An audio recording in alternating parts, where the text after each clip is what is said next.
এক সেকেন্ডের জন্যও থাকবি না। তুই তোর গার্লফ্রেন্ড নিয়ে এই বাসা থেকে এখন বের হয়ে যাবি। যা বলছি বের হয়ে যা, যা ওকে নিয়ে বের হয়ে যা। দাঁড়াও ভাইয়া, এই লম্পটটাকে কিছু কথা বলি। শোন, বিয়ের পর থেকে না আমি তোকে খুব ভালোবেসেছিলাম।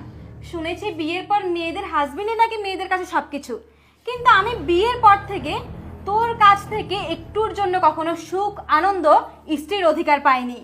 কেন তুই আমাকে এভাবে ঠকিয়েছিলি বলতো? তুই সবসময় আমাকে বাসায় রেখে বাইরে মেয়ে নিয়ে ফুর্তি করিয়ে বেড়েছিস, আর আমি যখনই কিছু বলতাম তুই আমাকে মারধর করতি।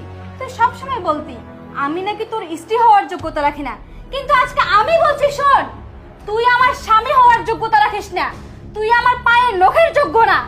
তোর সাথে আজকে থেকে আমার কোনো সম্পর্ক নেই। আমার ভাইয়া ডিভোর্স লেটার পাঠিয়ে দিবে, আমি সাইন করে দিব, তুইও সাইন করে দিবি। তোকে না আমার খুব ঘৃণা হচ্ছে। যা, বের হয়ে যা আমার বাড়ি থেকে, যা।